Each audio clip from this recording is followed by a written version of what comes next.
Three Angel. Seperti yang dikatakan oleh Glenn, sore itu juga dia benar-benar menikahi Lucy di sebuah gereja tak jauh dari rumah yang ditempati orang tua Lucy. Acara pemberkatan mereka dihadiri oleh orang tua dan kedua adik Lucy, Junio dan Patricia.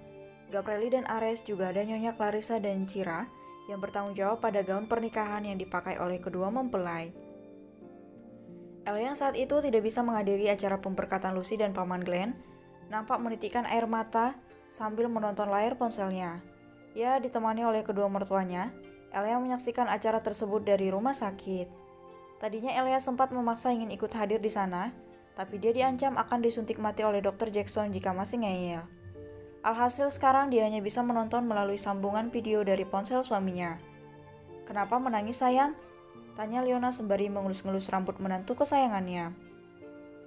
"Hiks, Ibu Leona, aku jadi teringat dengan pemberkatan pernikahanku dengan Kak Iel dulu. Waktu itu tidak ada siapapun yang mendampingi aku, hanya ada Kak Iel dan para pengawal saja di sana," jawab Elia. "Dan sekarang aku bersyukur karena Kak Lucy tidak harus mengalami nasib sepertiku. Walaupun ayah dan ibunya duduk di kursi roda, setidaknya dia tidak sendirian. Aku senang sekali melihatnya." Leona dan Greg menarik napas panjang begitu mendengar perkataan Elia. Mereka cukup terenyuh dengan nasib yang menimpa menantu mereka. Juga sedikit merutuki kekurang ajaran Gabrieli yang menikah tanpa memberitahu mereka. "Jangan sedih ya, mungkin saat itu keadaan tidak sebagus sekarang sayang. Atau begini saja, kau dan Gabrieli kan belum mengadakan resepsi. Bagaimana kalau kita gelar saja acara kalian secara besar-besaran? Kan sekarang kau sudah memiliki orang tua yang lengkap, mau tidak?" ucap Leona menawarkan.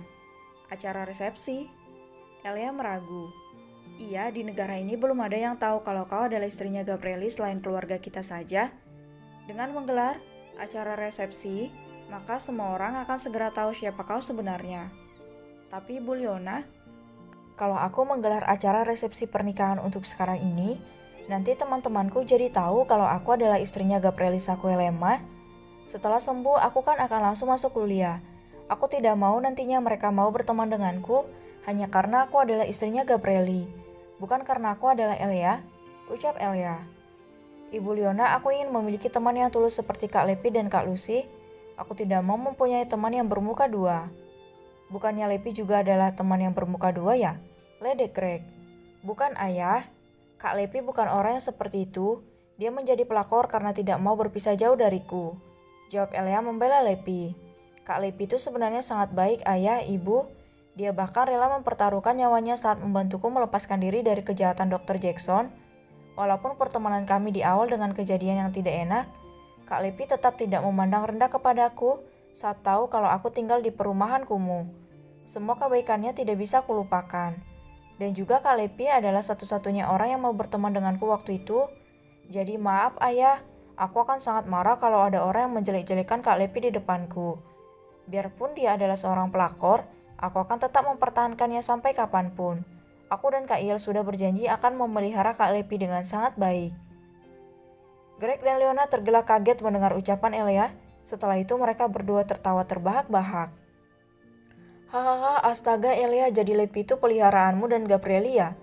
tanya Greg sambil terus tertawa geli, hatinya begitu tergelitik. Bukan peliharaan sih, tapi dia adalah parasit yang dipertahankan," jawab Elia ikut tertawa. "Ayah jangan mengadu padanya ya, Kak Lepi bisa kerasukan kalau sampai mendengar hal ini." Baiklah, ayah akan menjaga rahasia ini dengan sangat baik." "Ibu juga ya?" Leona mengangguk. Sungguh berbicara dengan menantunya membuat hati Leona merasa sangat terhibur. Elianya begitu lucu, membuat Leona semakin menyayanginya.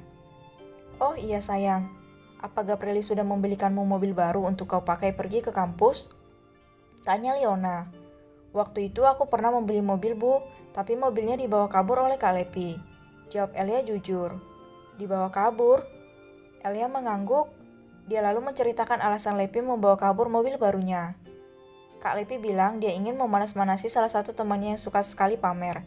Akan tetapi, sampai sekarang mobilnya tidak pernah dikembalikan, mungkin sudah dijual. Greg mengulum senyum mendengar pertemanan antara Lepi dengan Elia membuat Greg merasa nostalgia. Dulu saat Gabrieli dan Grijeli remaja pun, hal seperti ini seringkali terjadi. Dan tentu saja biangnya adalah Grijeli. Putrinya yang nakal itu selalu saja memakai barang saudaranya sesuka hati. Bu, aku rasa akan sangat sulit mencari teman seperti Kak Lepi dan Kak Lucy jika mereka tahu lebih dulu tentang siapa aku. Jadi resepsinya kapan-kapan saja ya? Rayu Elia sambil memainkan jari tangan sang mertua. Kapannya itu kapan sayang? Ibu dan ayah sudah tidak sabar ingin mengumumkan pada dunia kalau sekarang kami sudah memiliki menantu yang sangat cantik. Tanya Leona. Bagaimana kalau sesudah aku melewati semester ketiga saja, Bu? Setahun cukuplah untuk mencari teman yang benar-benar seorang teman. Boleh kan? Baiklah, Ibu setuju. Elia kemudian mengajak ibu mertuanya untuk melakukan tos. Mereka bertiga kemudian tertawa bersama, sampai di mana Elia teringat dengan sesuatu yang masih belum bisa dia berikan. Ada apa sayang? Tanya Leona saat menyadari menantunya terlihat murung. Ibu Leona, ayah Greg, maaf ya sampai sekarang aku masih belum bisa memberikan kalian cucu. Aku tidak sempurna, rahimku bermasalah. Sekali lagi aku minta maaf ya. Jawab Elia dengan tampang memelas. Leona yang tanggap akan kesedihan sang menantu segera memberinya pelukan. Dia lalu meminta Greg untuk keluar dulu. Sedikit butuh privasi untuk membahas masalah keturunan. Elia, bohong kalau ayah dan ibu tidak menantikan seorang cucu. Kami sangat menantikannya malah. Tapi itu bukan berarti kami harus memaksakan kehendak. Kau belum mempunyai anak bukan karena keinginanmu sendiri, melainkan sudah menjadi takdir dari Tuhan.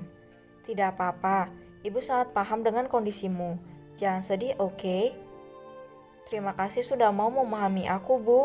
Tapi, ucap Elia terjeda dalam pelukan sang ibu mertua. Seolah senyum muncul di bibirnya, gambaran segitiga itu kembali teringat. Tapi apa sayang? Tanya Leona cemas. Aku melihat ada 3 bocah kecil yang akan datang ke tengah-tengah keluarga kita, Bu.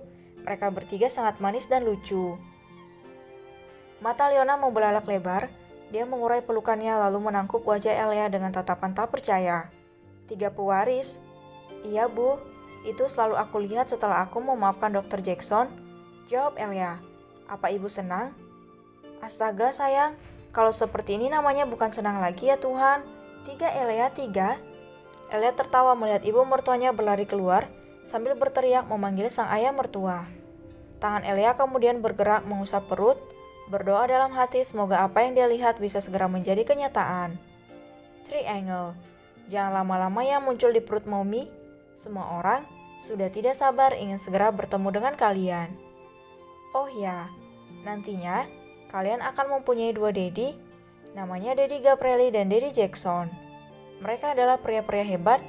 Mommy yakin kalian pasti akan sangat bangga menjadi anak mereka. Mommy yakin itu.